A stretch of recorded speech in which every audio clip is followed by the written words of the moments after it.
Hi, my name is Shauna Mountain from Reimagine Your Normal. Today we're going to talk more about why exercise, and today we're going to talk about endurance and stamina and how it relates to exercising, not running.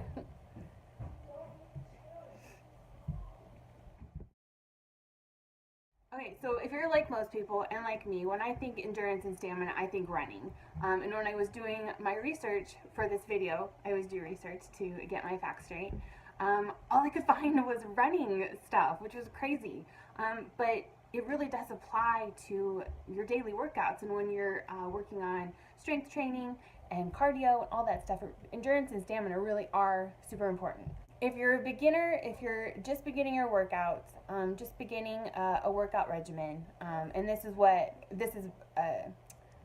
geared towards is people who are beginners, then you're probably finding that it's really hard to get through.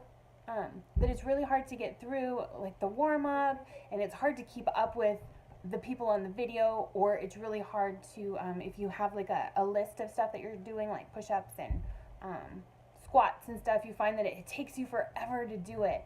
The reason why endurance and stamina are important is that it gets easier and easier over time. You'll be able to do it longer. It's kind of like with weights.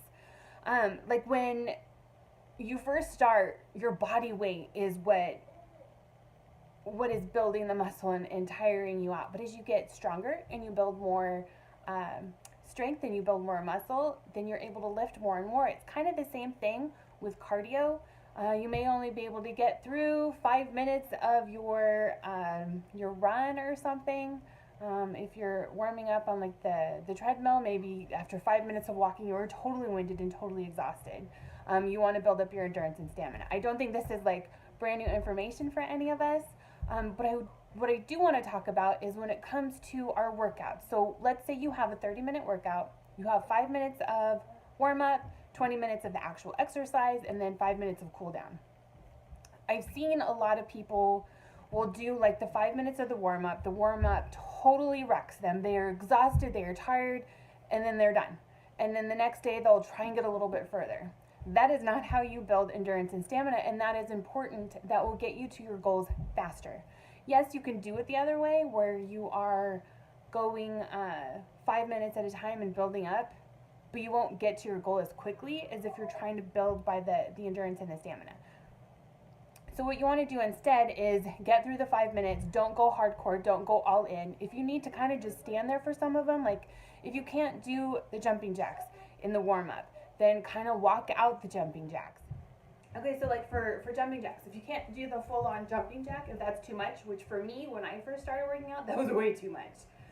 So you just start with your feet together and you jump up and you put your hands up, or you're stepping out. So I'm stepping out and I'm moving here. I'll show you. I am stepping out and putting my hands up. So that is just, and I'm going at whatever pace that I can handle. You don't have to stay on pace with the people in the workout.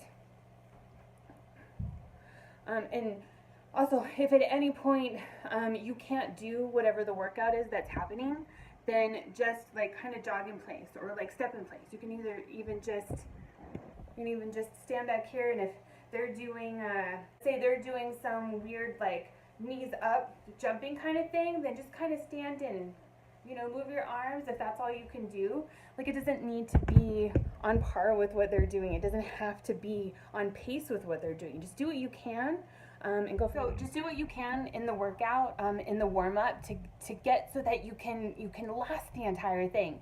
If all you can do is just stand in place and do that walk for the entire 30 minutes, then do that and just watch the video while it's going to say, okay, what are they doing? And like maybe every now and then just kind of like, I don't know if they're like lifting their arms with weights or something, maybe like do that while you're jogging. Just anything extra to push yourself. Just make sure you can go the entire 30 minutes and then start adding more complicated stuff. And absolutely always do the warm up and the cool down.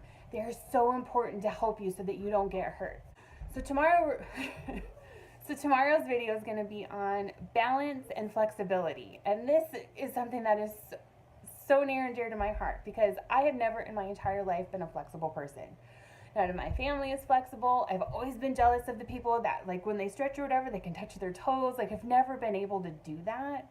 Never been able to do splits. I remember in like 4th grade, I practiced the entire summer of stretching constantly, always stretching, and I was probably about that far off the ground, but I still could never do the splits, and I hated that. And with the workouts and stretching, because when your muscles are really warm, you can stretch them longer, and they stay that way. Like the high kicks that I can do, like for other people, they're probably like, that's not really that high.